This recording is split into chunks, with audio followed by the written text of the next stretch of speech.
This is our sixth shiur on Franz Rosenzweig and the return to Judaism. Last session, we focused on how Rosenzweig conceives the act of learning, the act of Talmud Torah, as being central to the process of return. And particularly, his notion of learning is not the way it's often always conceived, in that it's about opening a person to the possibility of transformation. Today, we are making the shift, which we're going to continue with for the next few sessions, to Rosenzweig's understanding of Halakha, of Jewish law, and particularly what should be the Baal Tshuva's relationship to Halakha, to Jewish law.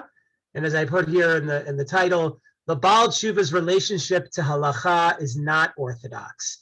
So we'll have to understand what that means. But as I've said to you before, part of what's so fascinating about Rosenzweig's thought is the way that he tries to chart a path that is neither Reform nor Orthodox, yet somehow, at least in his perspective, reaches back to a more authentic way of being of what it means to be Jewish. One that I'll point out takes Halakha very, very seriously. I think one of the more interesting things about Rosenzweig is that he cares a lot about Halakha. Right? We typically think of Rosenzweig as a philosopher, somebody who's concerned with great ideas, abstract ideas. You know, we don't typically assume philosophers are focused or even think there's something to be worthwhile to be had with law, particularly religious law. Right? We typically think about philosophers contemplating God, or you know, that's sort of the way we imagine them, not focused on the nitty-gritty of law in the way that lawyers are, or the way that the Gemara and rabbis often are. Right? Philosophy sort of comes at the opposite end of that spectrum. But Rosenzweig takes a really great interest in Halakha, and in the Star of Redemption, his really important philosophical work, he identifies Halakha, Jewish law, as the central component of what it means to be a Jew. He gives it a profound significance. He has a comment which we'll come across in a couple of weeks from now. He says Judaism can't be reduced to Halakha, but at the same time, what's also clear for him is that Judaism cannot exist without Halakha. Meaning, you can't just say Judaism is Halakha, but you also can't have Judaism without Halakha. So I wanted to open with just two quotes here that he writes in the years after he completes the Star of Redemption, where he really emphasizes, again, for him, the significance of Halakha. The first is a letter to Rudy Hallow, one of his friends, who he is in the process of encouraging to return to Judaism. He says to Rudy, he says, the central problem of my life after the conclusion of the Star is the matter of Halakha. Meaning, he's written this great philosophical work that is not just about Judaism, it's about all sorts of important ideas about revelation, about creation, about redemption, as it relates to Jews and ultimately the world. But the problem that most occupies him after he finishes this great philosophical work is the question of Halakha. Halakha is in the Star of Redemption, but he now has to grapple with it on a much more granular level. Another letter from Rosenzweig makes a similar point. This is a letter to Isaac Breuer. Yitzchak Breuer is actually a very, very well-known Orthodox leader and theologian at the time, very, very significant one. Again, Rosenzweig corresponds with Reform rabbis, and he corresponds with Orthodox rabbis. And what he says here to Yitzchak Breuer is as follows. He says, it is correct that in the description of Judaism in the Star, I did not expand the discussion on Halakha for two reasons, one technical and one personal, meaning he acknowledges to Yitzchak Breuer that he did touch upon Halakha, but he didn't go into it as deeply as he could have. Now, the technical reason, I didn't bring it here, but what he says is because in the Star of Redemption, it's basically a depiction of Jewish life from the outside to a large extent. It's what does it look like to somebody who is looking at Jews being Jewish? That's what the Star is trying to depict. It doesn't depict the inner workings, for the most part, of Judaism from the inside, though it does in some places. It's just not as a whole. And that's why he didn't really get into Halakha, because Halakha is an insider's term or way of thinking about Judaism. To the outsider just sees Jews doing mitzvot. They don't really see the inner workings of it. But the other reason why he didn't focus on halacha in the Star of Redemption is as follows. He says, regarding the personal reason why I didn't talk about it there, it was because I did not yet know halacha except very little. And even now I am able at most to describe it in general terms. When I finished the writing of the Star, I thought to myself that now I will have decades of learning and a life of teaching and learning. And perhaps at the end, when I am old, I will author another book, and it will be about halakha. So he says to Yitzhak Bori here, part of the reason he didn't go into an in-depth analysis of halakha in the Star of Redemption is because he didn't know it yet. Right? Rosenzweig, he had a pretty deep understanding of Jewish texts before he wrote the Star of Redemption, surprisingly so at times, but he had not really studied Gemara. He had not really studied halakha. And so he had hoped that his life post the Star of Redemption would be an opportunity to immerse himself in that. And he even says here that if he had one other book in him before he died, it would be about halakha, which is, again, just a fascinating sense of how central it was to his own thinking. Now, he writes this as a bit of a lament because he is diagnosed with Lou Gehrig's disease, ALS, in 1921, 22. So when he writes this letter in 24, he knows he's already in the state of paralysis. He knows he's not going to be able to live a long, full life, right? So there are certain things that are going to be lost to him. One of those is the opportunity to continue the decades of Jewish learning that he had hoped to be able to do. Again, just to sort of frame Rosenzweig here as it relates to his own turn to halakha, his own return to Jewish observance, religious observance, he writes the Star of Redemption in 1919, and it's really after the Star's conclusion that he begins the slow process of taking on Jewish observance. He moves to Frankfurt in Germany from somewhere else, and regularly starts attending an Orthodox synagogue. He gets married in 1920. He discusses with his wife about keeping a kosher home. He starts putting on tefillin. And what's important to keep in mind for Rosenzweig is that he embraces halakha as a central feature of Jewish life and something that he wants to be central to his own life. And he does that very intensely and very clear from the beginning. Halakha is important. It is central. However, and this is really important to keep in mind, his embrace of halachic observance is something that is gradual. Meaning, as important as he thinks halakha is to Judaism, he doesn't just jump into the deep end of the pool and try to take on all the mitzvot at once. And that's going to come up later, why that is, that the return to mitzvot on some level has to be gradual, and we'll have to understand what he thinks about, why he thinks that is. And it's not just for practical reasons. There's deeply philosophical reasons for that as well. But we'll explore those in the coming sessions. So for our purposes, for Rosenzweig, the law is central. What it means to be a Jew. Now, what's interesting to keep in mind is that the law is central to what it means to be a Jew. Halakha is like the essence of things. On the other hand, if you look throughout Jewish history for the last 2,000 years, halakha is always at the center of the Jewish people's problems, particularly as Jews relate to non-Jews.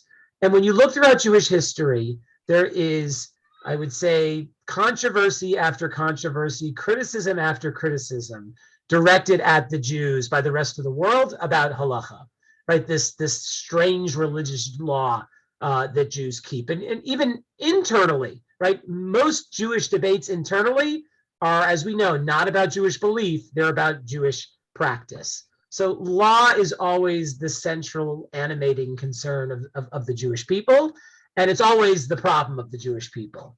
And I want to offer two major dilemmas that the Jewish people face as it relates to halakha, both of which are originating, I would say, thousands of years ago, but become particularly pronounced in modernity. Right, by the time we get to modernity, by the time we get to the opportunity for Jews to become citizens of the broader world in which they live, right, halakha is a problem. And it's a problem, not necessarily in a new way, but many of the old problems of halakha come to light in very significant ways. So I brought two verses here. One is a Jewish verse, one is a Christian verse, but each one in its own way reflects very significant aspects about what makes Halakha such a problem for the Jews, particularly as it relates to the broader world. The first is from Megillat Esther, right? And what's important to keep in mind about Esther is it describes Jewish life outside the land of Israel, which is mostly what Jewish life has been for the last 2,000 years. Jews are living as a minority in Persia under the Persian rule of King Ahasuerus. And as you know the story of Esther. Mordechai refuses to bow down to Haman, who is second in charge to the king. Haman doesn't like this. Haman gets very angry. Haman doesn't just want to kill Mordechai, he wants to kill all the Jews. And he comes up with a plan, and he goes to Ahasuerus, and he says the following. Vayomer Haman lemelech Ahasuerus, yeshno am echad mifuzar u'miforad ben ha'amim b'chol medinot malchutecha, v'datehem shonot mikol am, ve'et datei hamelech einam osim, v'lemelech ein shaveh lahanicham. So what Haman says to Ahasuerus is as follows. He says, there's a certain people scattered and dispersed among other peoples in all the provinces of your realm. Remember, Persia's big. Persian Empire, says in the book of Esther, 127 countries. Very large. And Jews are a small minority, but they're spread out throughout the empire. What Haman says to Ahasuerus is as follows. He says, these Jews, their laws are different from those of any other people, right? The Jews have their own laws. They're not like anybody else. That's point one. Point two, he says, because the Jews have their own laws, they are not loyal to the king, right? That's the second problem. Jewish law makes Jews different. Jewish law makes Jews disloyal to the king, right? Because theoretically, who is supposed to be the authority of all law? It's the king, right? And if there's another law, that means there's some other authority that the Jews are subservient to, right? God, right? God is essentially the king of the Jewish people, who is the force behind the Jewish law. And so Haman concludes, it is not in your majesty's interest to tolerate them, right? You shouldn't make a space for the Jews because their law makes them different and their law makes them disloyal, right? So this is point number one about why Jewish law is a problem, why halakha is a problem. This was over 2,000 years ago, but you read this and you obviously cannot help but hear the modern echoes of it. But the fact that Jewish law makes Jews different, Jewish law makes Jews disloyal. We're going to come back to this about how this manifests in modernity, particularly in Germany, right? But that's critique number one of Jewish law, and it's one that we all, sort of recognize, even today. That's, I would say, at least a somewhat internal Jewish critique, right? In the sense that it's part of the book of Esther. It's Jews recognizing the part of the Jewish experience of halakha, of Jewish law, always brings these challenges with it.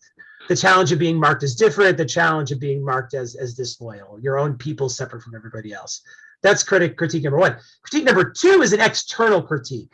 And this comes from the New Testament, from the letters of Paul, Corinthians, second book of Corinthians, chapter 3. And this is a different kind of critique. If the first critique is in some ways a political critique, this other critique of the law is a moral, or you might say spiritual critique of the law. And what Paul says is as follows, and again, this is a critique you're probably all familiar with. He says, and he's speaking here about his evangelizing, about bringing the gospel to communities out in Asia Minor, meaning beyond, all basically throughout the Middle East. And what he says is as follows, he says, sure, we do not need, as some do, letters of recommendation to you or from you, do we? Right? Like, he's trying to bring the gospel. How is he supposed to communicate to the people, the pagans, right? That he's got the authentic word, right? Like, what's the testimony, right? Does he have a letter of reference? He says, you yourselves are our letter, written on our hearts to be known and read by all. Meaning it's the people who carry the word of Jesus, right? The Christians, the new Christians, who are going to be the ones who are the vehicles for converting pagans to Christianity. And these people are going to be the letters of recommendation. Why? Because they embody the message of Jesus to the world, right? It's a message, he says, written not with ink, but with the Spirit of the living God, not on the tablets of stone, but on tablets of human hearts, right? You are going to embody Jesus's message. You're going to embody it in your heart, in your way of being. And when people see that message embodied within you, they can't help but be drawn to it and become a follower of Christianity, right? And then Paul offers one of his famous lines, probably one of the most famous lines of the New Testament, right? Not of letter, but of spirit. For the letter kills, but the spirit gives life, right? You Christians who are going to bring the message of the gospel, right? You embody the spirit and not the letter, right? The letter here is like the letter, like letters of Torah, literally, I mean, is what is a reference to, right? Letters of the law, right? You embody the spirit. You transcend the letters of the law because the law kills, but the spirit gives life.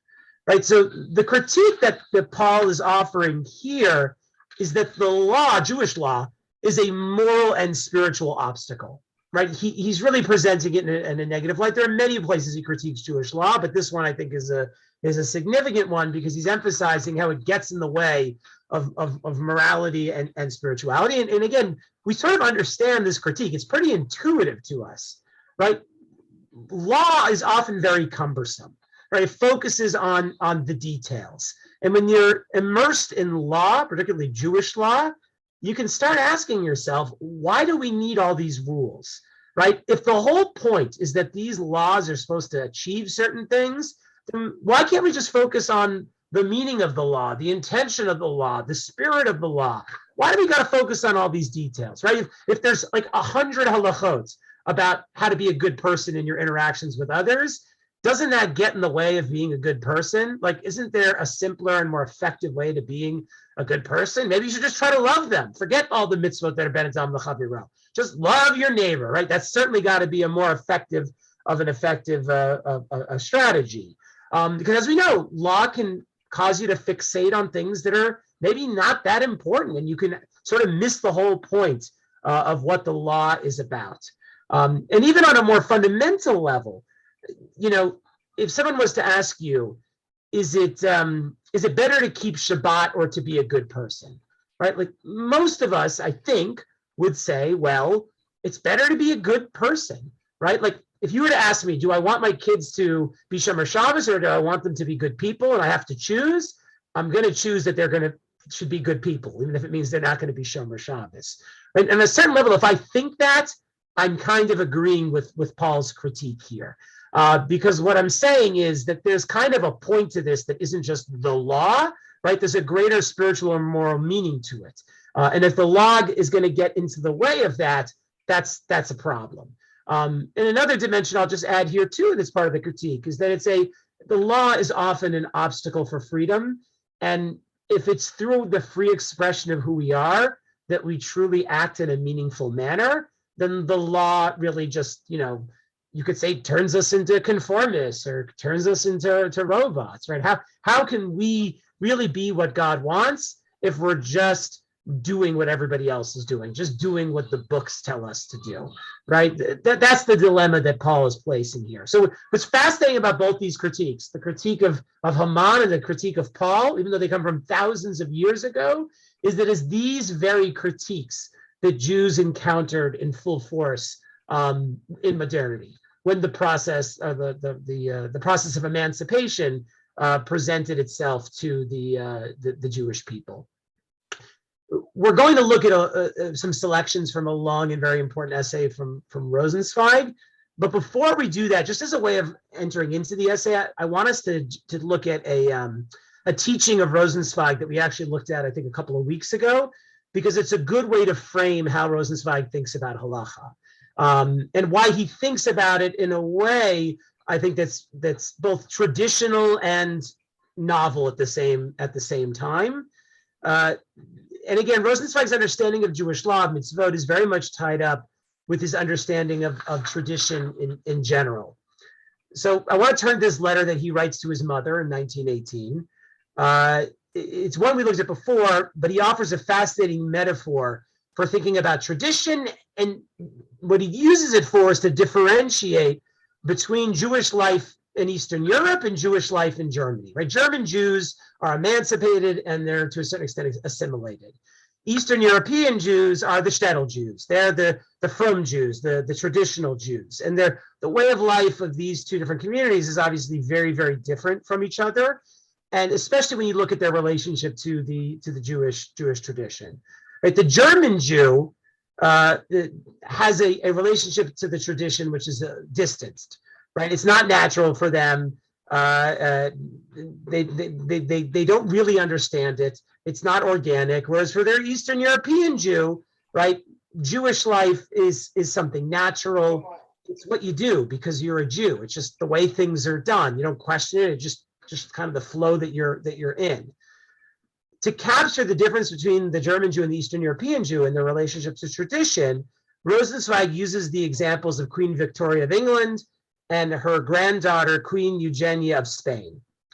Queen Eugenia of Spain represents the modern German Jew, who, as I said, is distant from the tradition, doesn't experience it naturally, whereas Queen Victoria represents the Eastern European Jew, who is still fully enmeshed in tradition as a way of life. So here's the metaphor that Rosenzweig uses.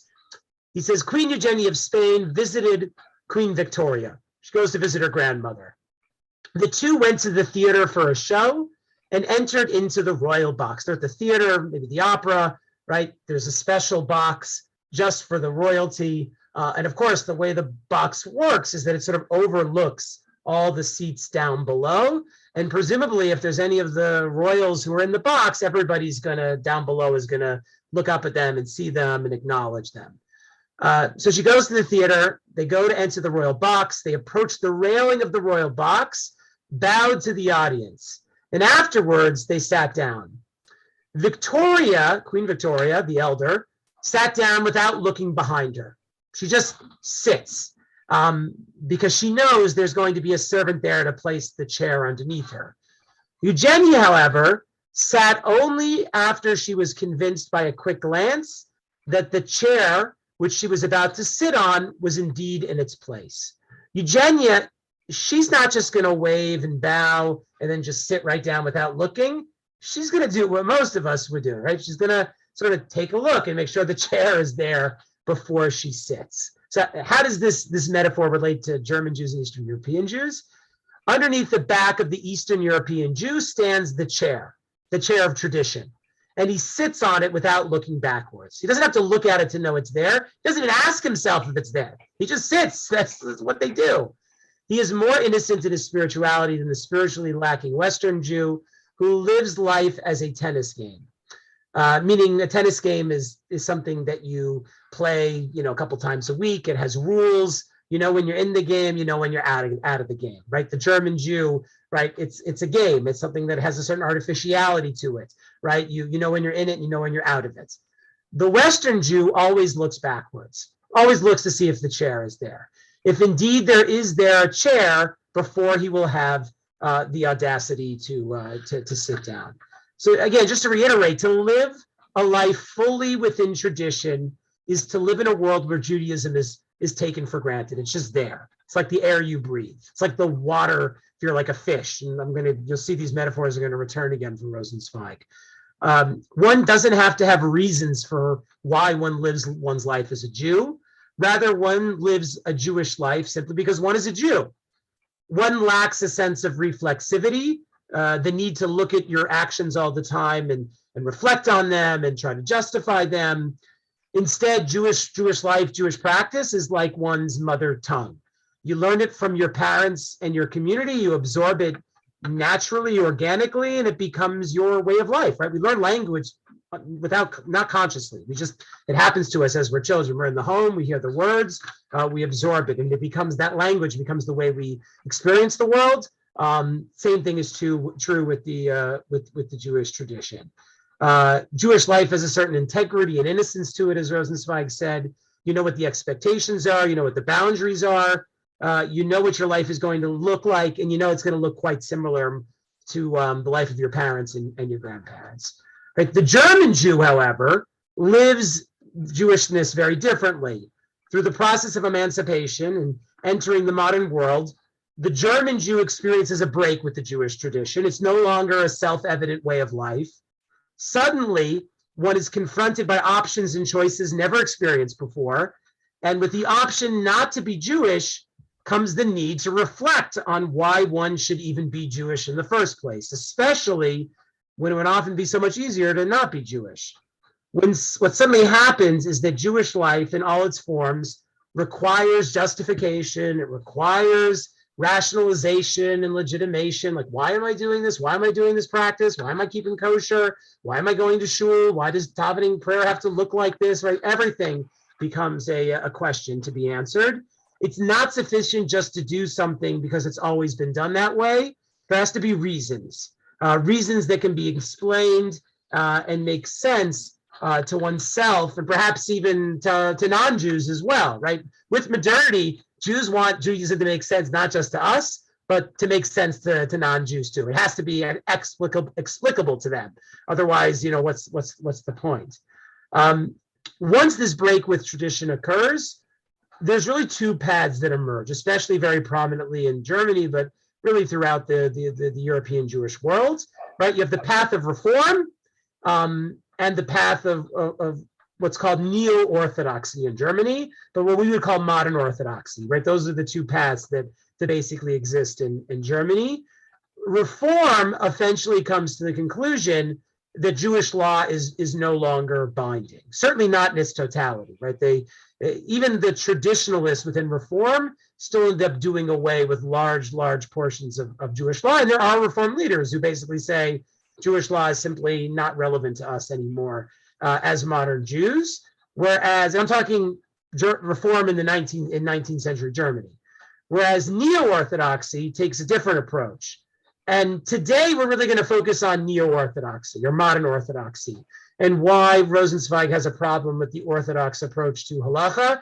Next time we'll focus a bit more on the Reform approach and Martin Buber specifically, and Rosenzweig's criticism of that. But for today, we're focusing on the Orthodox and why, even though Orthodoxy likes to think that it has a monopoly on Halakha, that maybe Orthodoxy doesn't quite understand Halakha and the way it should. And again, we've touched upon this a little bit in some of the earlier sessions. So neo-Orthodoxy in Germany emerges under the leadership of Rabbi Samson Raphael Hirsch, at least as a self-aware identity of this neo-Orthodoxy. And again, Rabbi Hirsch is a very significant leader, very important leader, influential leader, really one of the first to articulate more of a comprehensive vision of, again, what we call today modern Orthodoxy, that somebody can be fully religious, fully committed to mitzvot and halakha, but still a citizen of the broader world. And for Hirsch, that meant being fully religious, but also being fully German, being fully literate culturally in German culture, right? But at the same time, being, again, a very passionate and devoted religious Jew. Now, again, as we know, if you're modern Orthodox at all, these things always come in contradiction, right? How is it that one can be a fully committed religious Jew and a fully committed citizen of the modern world? So Hirsch basically makes two major arguments that sort of ground his approach for how you can be a modern Orthodox Jew. And we're going to see that Rosenzweig critiques both of them.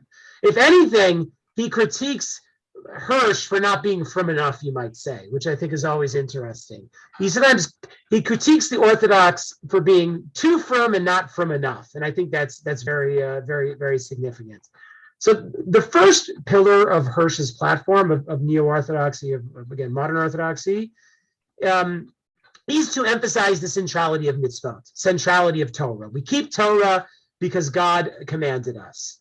But, and this is an important but for him, that doesn't mean the Torah is illogical or irrational, or that halakha is only rooted in the distant past.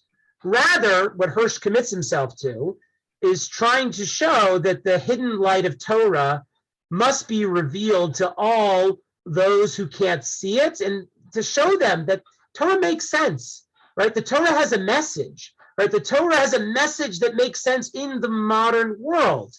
The commandments and teachings of the Torah must be explained, for him, to the contemporary generation in a language that is comprehensible to them, right? Hirsch's whole point is to show that the Torah is meant, we're obligated to the Torah. We're bound to the Torah because God commanded us.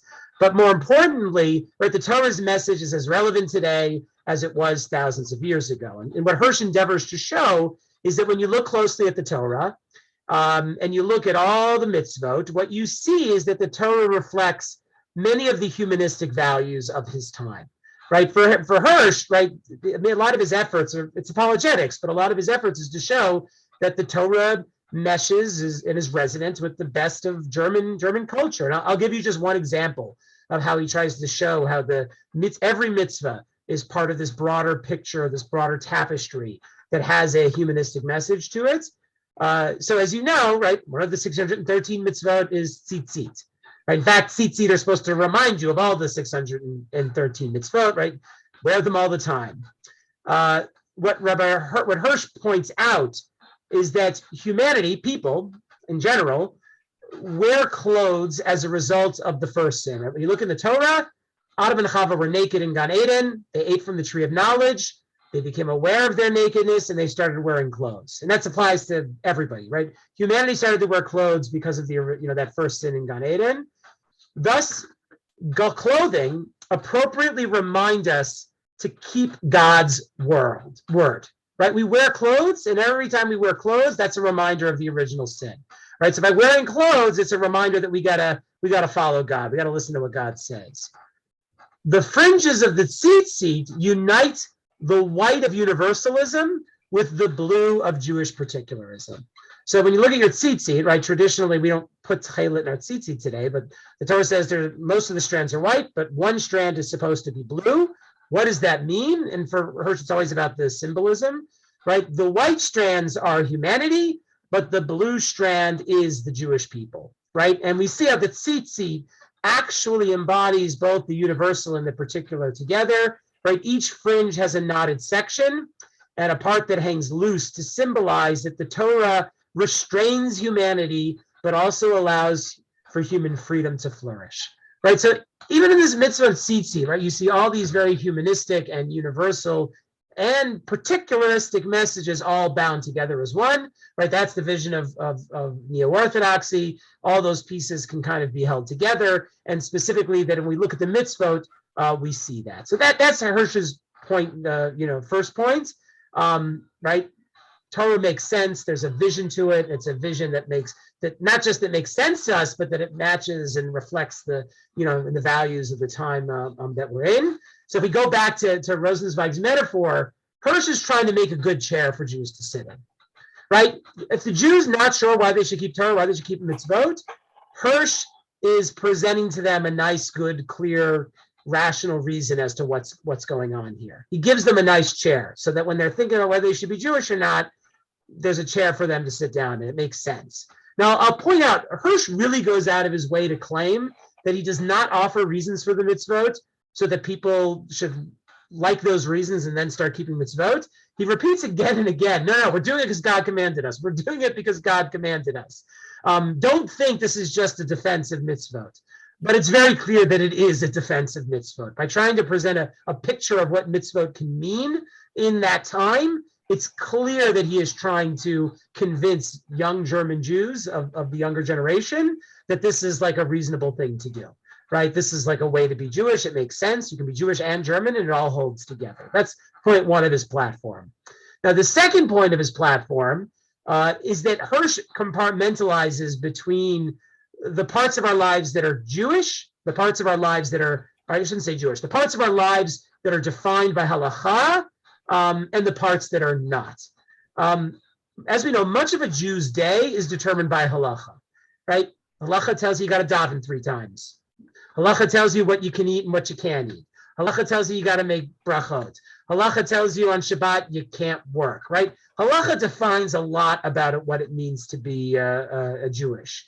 But we also know there are things that halakha doesn't define for us.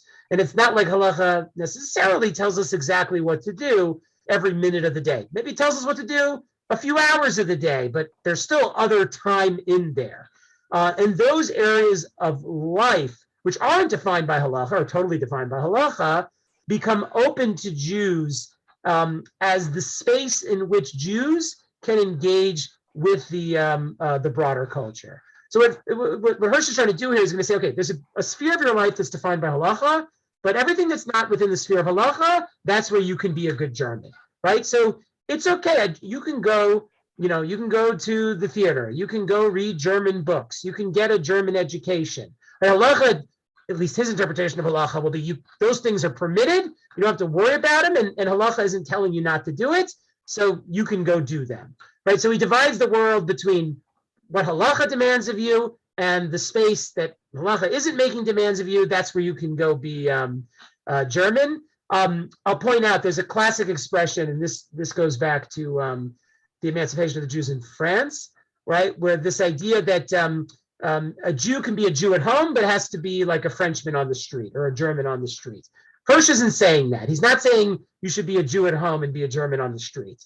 What he is saying is that a Jew is a Jew all the time, but not all activities and not all times and places have to be Jewish, right? So you're a Jew wherever you go, but in those moments when halakha isn't demanding something of you, you can do German stuff, and that's okay too. So he splits the worlds, and he's able to, again, hold it all together. Now, Rosenzweig disagrees with both of these pillars, as we're going to see. And in the essay here, The Builders, very important essay he writes, it becomes pretty clear.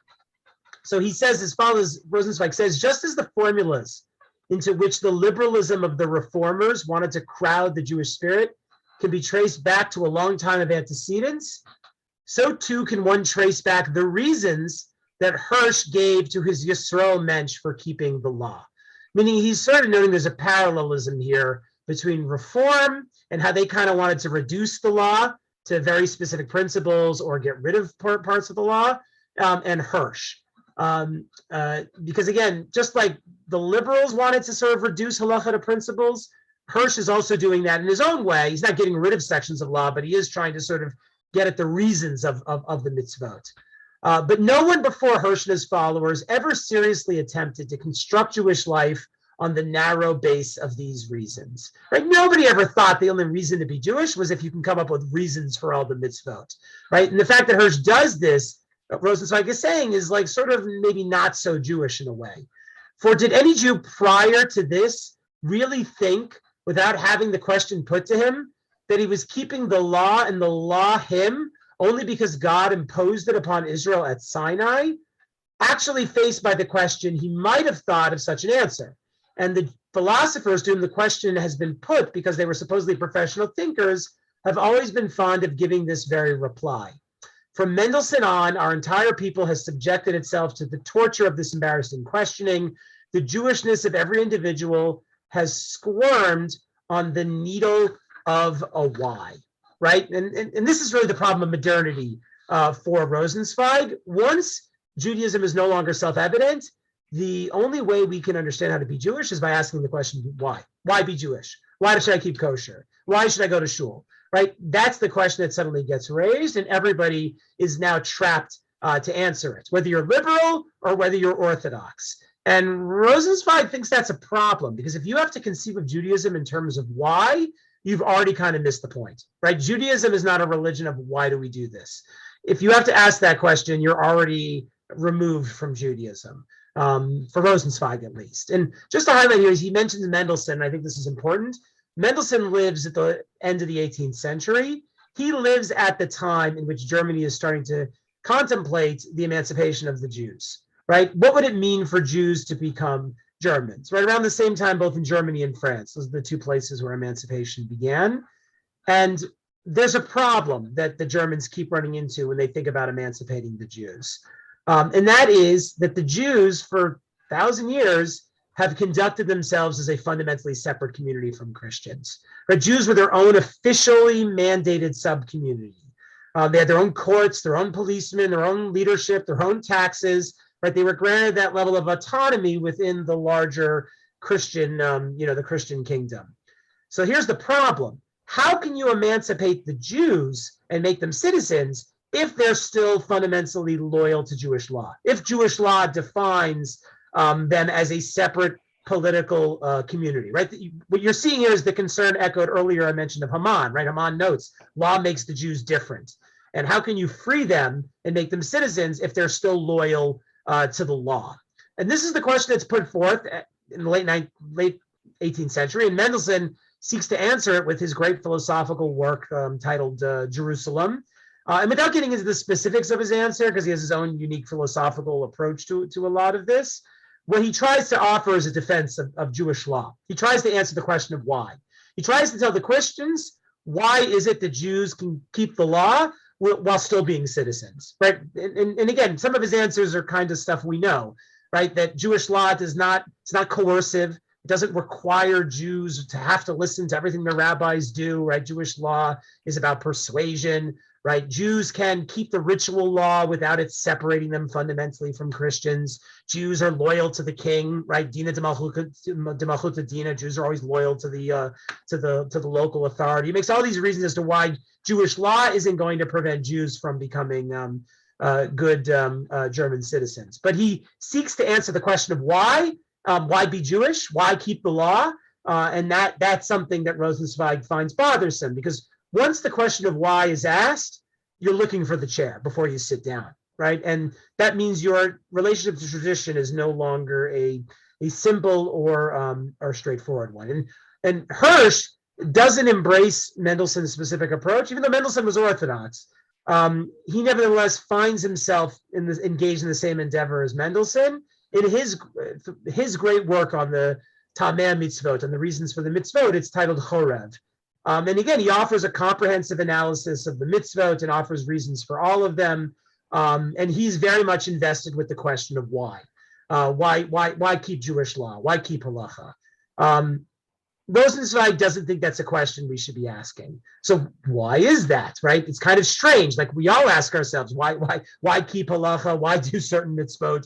Why does Rosenzweig see that as problematic? So here's what he says. He says, certainly, if we think back on Jews in history, at that moment in the late 19th century, when Jews were potentially being emancipated, it was high time for an architect to come and convert this foundation into a wall behind which the people pressed with questions could seek shelter. Meaning, as Jews are potentially entering into the broader culture, the broader world, it makes sense that thinkers would come along and try to give them a way to answer the why question. Why keep Halakha even in modernity?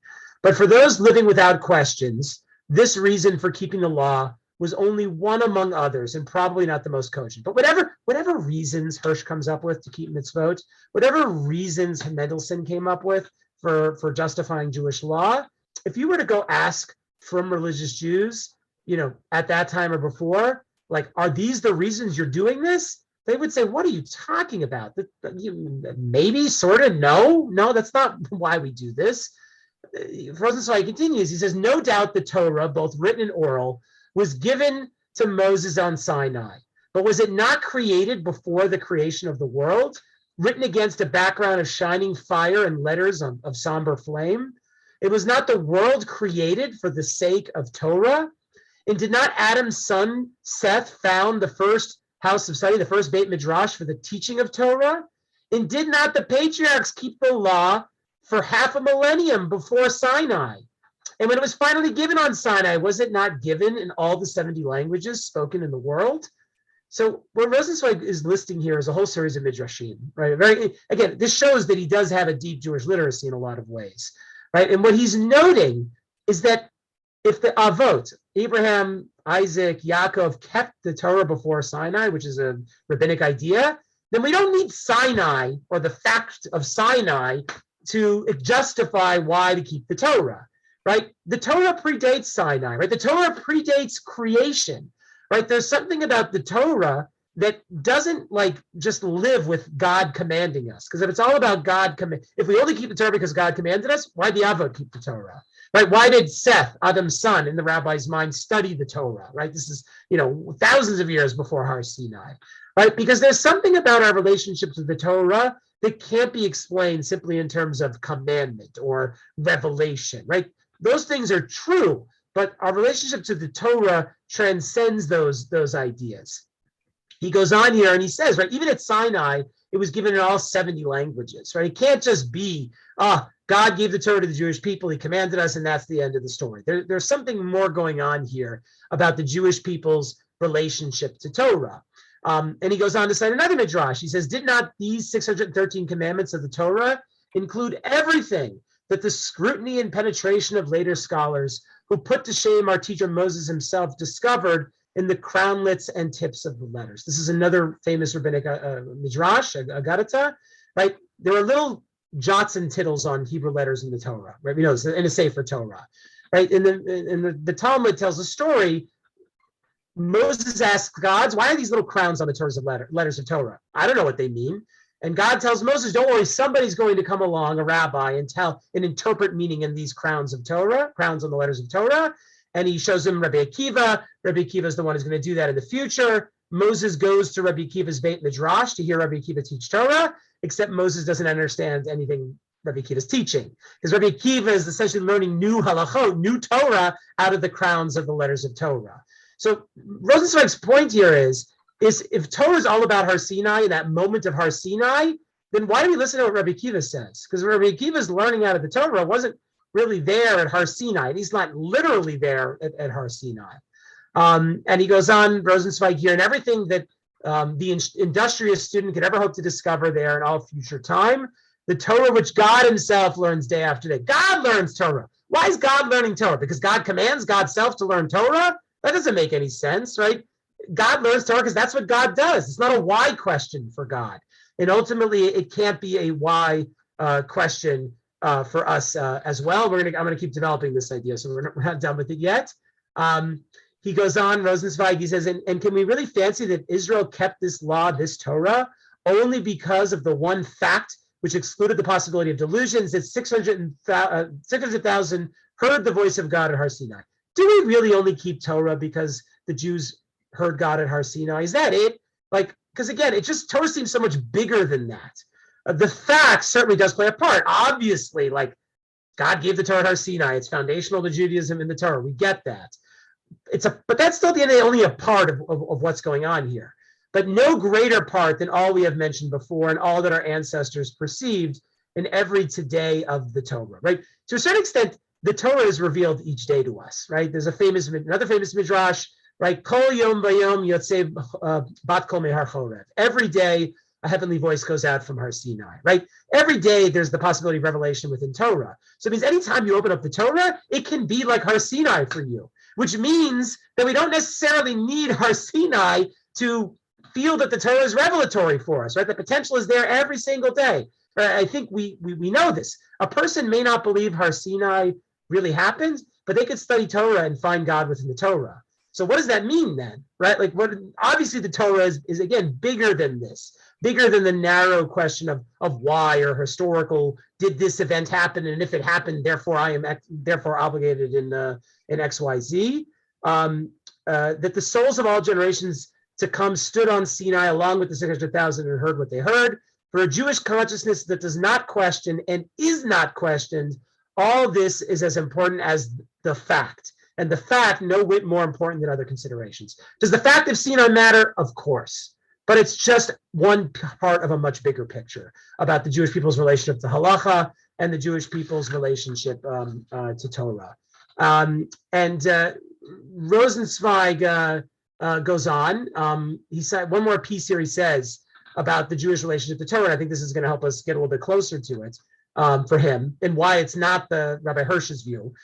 He says, for even if one should wish to do everything possible, he would still not fulfill the law. Right? There's something about Halakha that even if you try to keep all the mitzvot, you're still going to be missing something. Why is that?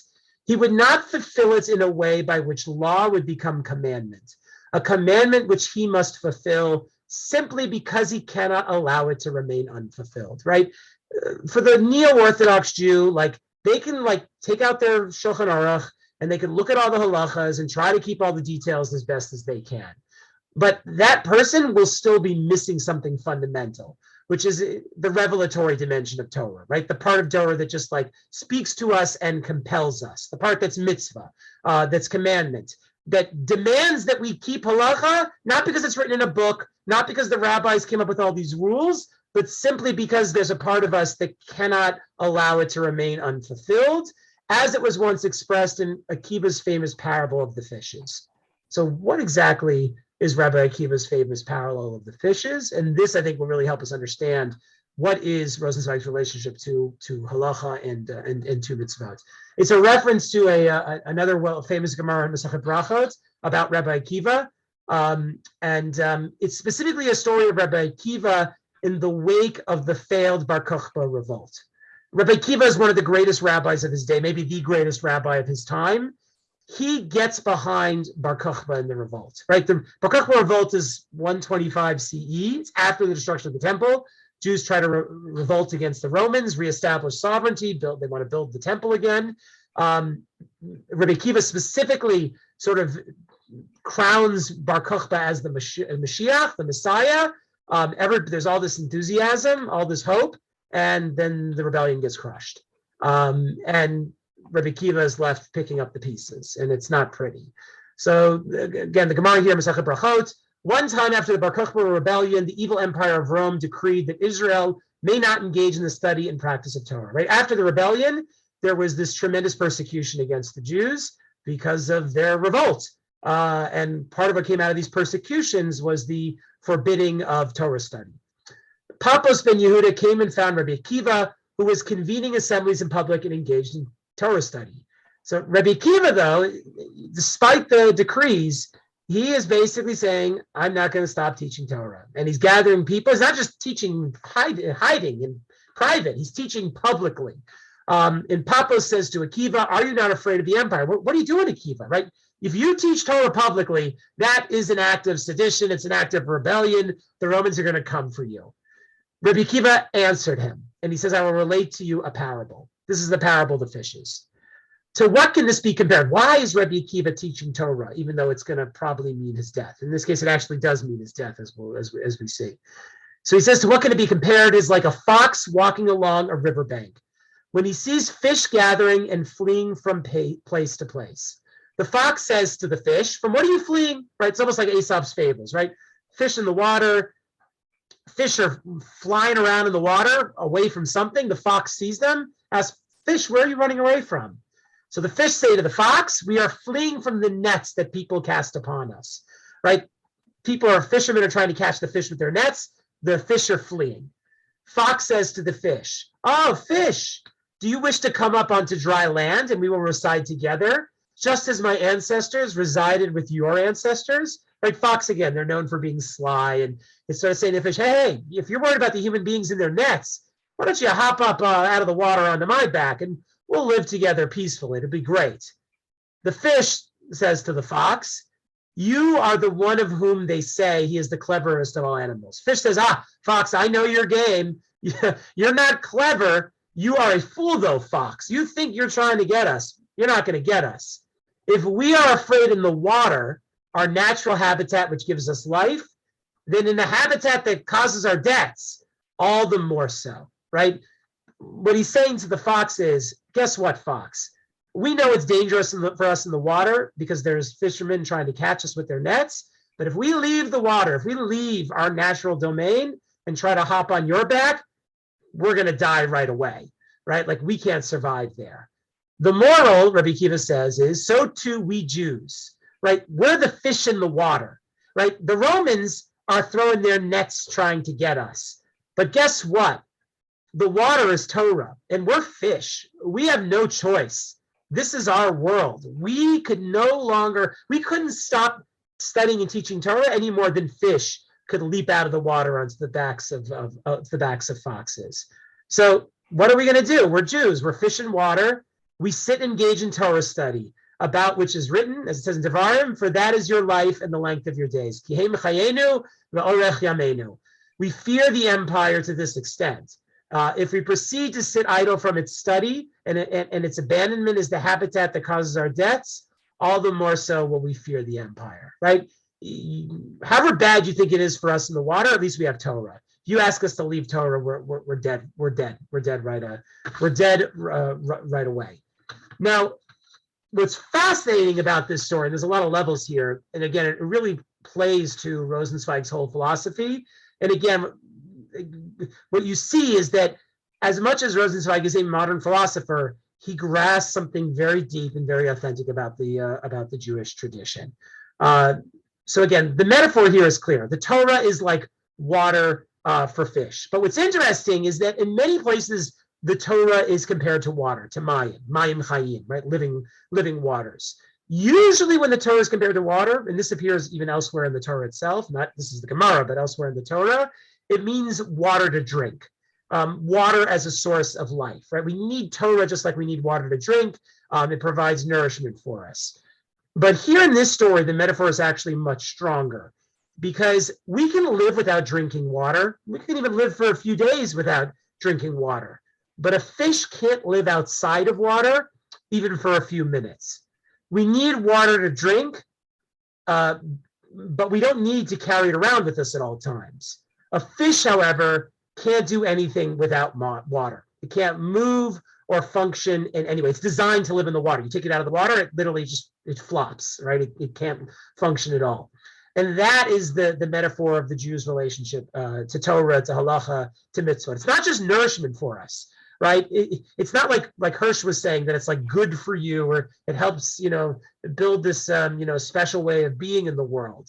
Water is just everything we are as Jews. Torah is everything we are as Jews, right? It's so present you can't see it, right? When you're a fish in water, can you see the water? No, it's just what you're totally immersed in, right? That is the Jewish relationship to Torah. That's why a Jew can't ask the question of why about Torah, because it'd be like asking a fish why they need water. It'd be like asking a person why they need oxygen. We can come up with reasons, but in the end, it doesn't matter. We just can't live without it, right? That's the Jewish relationship to Torah. It exceeds the question of why in every way imaginable. It's not even just about R Sinai or Revelation, right? That's the Jews' relationship to the Torah. It's as real as anything, and it's the only way we can be in the world. We can't live without it. And we know Rabbi Akiva can't live without it because he dies for Torah. At the end of the story, he is captured by the Romans, put in jail, and ultimately put to death for Torah. He will die rather than give up the Torah. And what's really fascinating here, and Rosenzweig doesn't say this, but it's very clearly so, Rabbi Akiva is a Baal Tshuva. Rabbi Akiva did not grow up religious. That's very clear in many places in the Talmud. He only begins to study Torah at the age of 40, which means for Rabbi Akiva, he didn't grow up with the Torah as this absolute religious reality. It's not like he grew up with miztvot being the natural, normal thing that he does. He returns to the tradition, like Rosenzweig, like so many of us. But nonetheless, even though he didn't grow up with Torah, just present, absolutely present in his life, Torah becomes that thing which he cannot live without, right? He is so connected to Torah, it is as real for him as water is, for the fish. I think that's fascinating because oftentimes we think, right, if you grow up with Torah, it can be real for you. It can be this thing that you're so connected to, right? That you don't even ask questions about because it's just part of who you are. But Rabbi Akiva shows that even the person who doesn't grow up with Torah can return to Torah to such a degree that it is like water to a fish, that it's something we absolutely cannot in any way live without. All right, so that's the relationship we have to Torah. It's not a question of why. Halakha is not a question of why. It's just so essential to what it means to be a Jew that it's just there, right? It's like water to fish. It's like that chair to Queen Victoria. She doesn't have to look down. She just sits because it's there. That's what tradition is. That's what Torah is. That's what Halakha is. It defines who I am as a Jew, and it's the glasses through which I look at the world. And it's just, that's my world. That's his first argument against Hirsch. The second argument that Rosenzweig has against Hirsch is this idea of compartmentalizing Jewish life, as I said before, of delineating between what Halakha mandates and everything else. This, however, Rosenzweig argues, is not the authentic relationship between Jewish law and the world, right? Because if the law is like water to a fish, if Halakha is like water and a Jew is like a fish, then Jewish law encompasses all that we do, right? The water is always around the fish. There's no point where the fish is out of water. So if we think that model, then Hirsch's compartmentalization doesn't make sense. How can Hirsch say, well, this is the part where Halakha tells you what to do and everything else you can kind of be German? That doesn't work when you're a fish in water. Everything is water. Everything is Torah. There's no space outside Torah. There's no space outside halakha. That's actually one of the things that makes halakha very difficult, that it demands our totality. There's no moment you get to escape from it. And that's one of the things I often find difficult about halakha, that I'm good with it like 90% of the time, but there's always that 10%. It's like, why is halakha telling me this right now? I don't want to do this. I don't want to hear this, right? The problem that Rosenzweig is pointing out is that the way that halakha makes a claim on our totality is in some ways its greatest strength. That wherever we go, whatever we do, halakha is there, speaking to us, telling us, commanding us. It's there, though. We don't get to escape it. So this idea that we can separate between the Jewish and the non-Jewish parts of our lives just doesn't make sense. And he cites it. I won't read it inside, but he cites it here in his critique of Hirsch of trying to create like a Jewish part of the world and a non-Jewish part of the world. And just read the second paragraph. He says, not one sphere of life ought to be surrendered. Everything should be Jewish, right? This is Rosenzweig being more frum than Hirsch, than the Orthodox rabbi.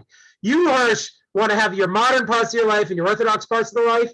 Everything is Jewish, right? He says, to give one example for each of the two possibilities I have in mind. For those who eat Jewish dishes, all the traditional customs of the menu as handed down from mother to daughter must be as irreplaceable as the separation of milk and meat, right? You think halakha in the kitchen only applies to meat and milk, basar v'chalav, right? Kashrut? No. Halakha applies as much to the menu, right, to the types of dishes that you cook, the traditions, the customs. That's all part of halakha as much as the laws of kashrut. Everything is part of Torah, right? Torah encompasses the whole world. And he who refrains from opening a business letter on the Shabbat must not read it, even if somebody else has opened it for him, right? Even if you can come up with reasons to justify how you can sort of get around halakha, right? Halakha infuses all that we do. We should feel that in all that we do. Just because there's a loophole around halakha, it shouldn't immediately mean, okay, we don't have to worry about it. Everywhere the custom and the original intention of the law must have the same rank and viability as the law itself. Meaning custom is as much a part of halakha as d'oraisa, as Torah obligations, right? Halakha encompasses, all that we do. It's a very firm outlook, right? Everything you do should be Jewish in some way.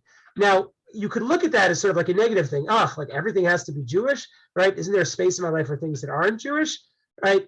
But for Rosenzweig, the reason he thinks like this is not because he's trying to make everything Jewish, is that because to be a Jew means everything is Jewish, right? It's to be in that world in which halakha is water, right? Everything is like seen through that lens, right? The glasses you wear are Torah glasses. So whatever you do, you see them on some level through the lens of the Torah. It doesn't mean you can't like do things that might be modern or German, but the Torah has to on some level be the lens through which you look at them. There's no space that is fundamentally outside of Torah. And Rosenzweig brings a very powerful example of that in the Star of Redemption. I know Rosenzweig says there's not so much about the Star of Redemption that speaks about halakha from the inside, but this section I think actually does very, very powerfully. It's towards the end of the Star of Redemption, and what he points out here, I'll read from the second paragraph. Well, even before I read from it, I'll just point out a couple other things. Right, one way to think about Rosenzweig's conception of halakha as like a language. Right, you speak a language, and that language mediates how you experience the world. Right, the words that you use to describe things shape how you look at them. And if the language that you use is Jewish, right, for everything, then that means the things that you experience can be powerfully Jewish in one form or another. And I'll give you an example from Rav Shigar, who's an Israeli rabbi who had a great influence on me, his writings. He talks about a story once where he was going to buy challah for Shabbat. It was a Friday. A lot of bakeries in Yerushalayim. He went to the bakery to buy challah, and he saw a secular Jew in line at the bakery ahead of him, and he watched the secular Jew buy a challah. But unlike most religious Jews who would be buying the challah for Shabbat, the secular Jew takes the challah and immediately starts eating it in the store as he's walking out. Doesn't make a bracha, is not religious, just starts eating the challah. And Rav Shigar talks about how he was really bothered by this. He almost felt it was like a violation of sorts, because this is challah, right? Challah is supposed to be eaten on Shabbat. Challah is supposed to be sanctified. You got to make a bracha over challah. How could this Jew be like profaning the challah by eating it in this way, right? And Rav Shigar uses this example not to criticize the secular Jew, but to show the way in which halakha is a language that like shapes everything we do. Once we look at bread as challah, it takes on a whole different set of significance, meaning and significance for us. And for Rosenzweig, that's the point. If we look at the world through Jewish language, then everything takes on like a Jewish or halachic tinge, and that becomes, very, very important. There's a famous midrash, right? God opens up the Torah and creates the world, right? The Torah, halakha, is the blueprint for the world. And that means that halakha connects to all aspects of existence, right? There's nothing that halakha doesn't make a claim to. There's nothing that halakha Torah can't connect to or relate to. And instead of seeing that as a weakness, as like, oh my God, well, halakha is too much, it's actually in many ways halakha's greatest strength, because it allows us to bring religious meaning to everything, right? Everything is potentially laden with religious meaning, because halakha and Torah can speak to every aspect of our life. You want to go to the theater and watch German theater? Guess what? Halakha can speak to that. Halakha might even define what your relationship to it should be. Halakha or Torah might help us look at it with a level of meaning that your average German is certainly not going to see it with, right? This becomes halakha's greatest strength. He says here in the second paragraph, the created world is itself here full of secret relationships to the law, right? When you look at creation, the world, every aspect of the world is created to the law, to Torah, to halakha. The law does not stand unknown opposite this world, but only the key to those riddles of the world, right? You want to understand the world, you need Torah, right? Torah is connected to everything. In its plain wording, a hidden meaning is concealed, which expresses nothing other than the essence of the world. Thus, the fact that for the Jew, the book of the law can replace, as it were, the book of nature, or perhaps even the starry heaven, from which men in the past believed they could read off earthly matters in intelligible signs, right? The people in ancient times used to look up at the stars and try to understand the stars as if they could tell the future, astrology. We have the Torah, and the Torah maps on to the whole world, right? It helps us understand the world and see meaning in the world, the hidden meaning of the world. This is the basic idea of countless legends with which Jews widened the seemingly narrow world of its law to the whole world. And on the other hand, even sees in this world the world to come, precisely because it finds it sketched in its law. Another really important point Rosenzweig makes here, the fact that this world, Olam Hazeh, has the potential to be Olam Haba, the world to become, the redeemed world, is because of halakha. Halakha on some level is the mechanism that helps transform this material world into a more perfected, rectified, spiritual world. It transforms the world. That's what halakha does for us as Jews. All methods of interpretation are used, especially, of course, the method of unlimited application of number play, gematria, and of reading of the letters according to their numerical value, right? The gematria enables us to see meaning in Torah and connect that meaning to the world. And he gives some examples here. If one wanted to give examples, where one begin, the 70 sacrifices of Sukkot, right? The Shivim Parim, the 70 oxes that are offered over the holiday, are offered for the 70 peoples of the world, right? So the Torah's 70 oxes of sacrifices connect to the 70 nations of the world. This is the number the legend counts up according to the genealogical table of Genesis. There are 70 nations of the world in Sefer Bereshit.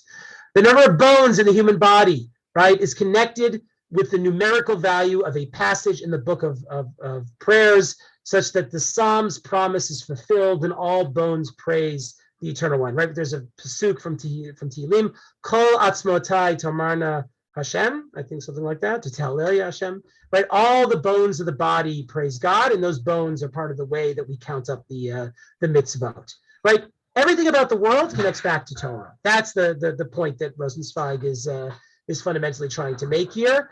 We could go on and on without end, but the meaning of this explanation of Torah, which seems odd to the unfamiliar observer, right? People don't really get Torah, look at gematria and things like that, and say, what's going on here? This is so crazy. But for a Jew, there's something very intuitive, that we can find a way to connect Torah to every part of the world and every part of the world back to Torah. It may be ridiculous, is none other than that the whole of creation is put in between the Jewish God and the Jewish law. And therefore, both God and his law turn out to be as all-embracing as the creation, right? God opened the Torah and created the world. Jewish law makes a claim in all of existence, right? Jewish law is the way we make meaning out of the world. The entirety of the world is Jews. So Hirsch, you don't get to define what's Jewish and what not, because the Torah speaks to every aspect of our existence. One last quote I'll make here before we conclude, and this again sort of leads us into the next sessions too. This is a really early section from Rosenzweig's journal from 1914. This is 5 years before he writes The Star of Redemption. It's the year following his decision not to convert to Christianity. He says, and it's very prescient, he says, even if I was to live according to Halakha, he's years away from any kind of real religious observance, even if I was to live according to Halakha, this would not prove that I'm Orthodox. Don't think if later on I become a Baal Tshuva and I start keeping halakha and mitzvot, that means that I'm Orthodox in the deep sense of the word. I wouldn't do this. I wouldn't keep halakha except out of the recognition that through it, I am a Jew now, right? If I go on to keep halakha, that doesn't mean I'm Orthodox. Orthodoxy means, you've got these reasons for it. You're doing it because of Sinai and you were commanded at Sinai and that's the end of the story, right? That's not why I would do it. I would keep halakha because out of the recognition that through halakha, that means I'm a Jew, right? There's something much more fundamental that Rosenzweig is saying here about the relationship of him to halakha and what the Jewish relationship to halakha should be. It should be like a fish in water, should be like the air that we breathe. It should be the glasses that through which we see the entirety of the world. It's not something we justify. It's part of who we are. We can't separate ourselves from Torah, right? Rabbi Akiva knows the alternative is death, right? That's not a question of why. When we're willing to die for things, we cannot ask ourselves why we're willing to die for them. We cannot come up with answers that would justify it. It doesn't work. Even if we come up with answers, they're certainly not going to be compelling to us and almost definitely not compelling to anybody else, right? There's something much, much deeper at stake here. That's the relationship to halakha that Rosenzweig wants to try to bring about with the return to religious observance by the Baal Tshuva, and he thinks that modern Orthodoxy doesn't quite get it, right? There's no reasons for mitzvot, right? It's not all about Sinai, and guess what? Like, you don't get to define that there's a boundedness to halakha where you keep halakha here and you get to be outside halakha here and not worry about it here. Halakha makes a claim on every part of who we are.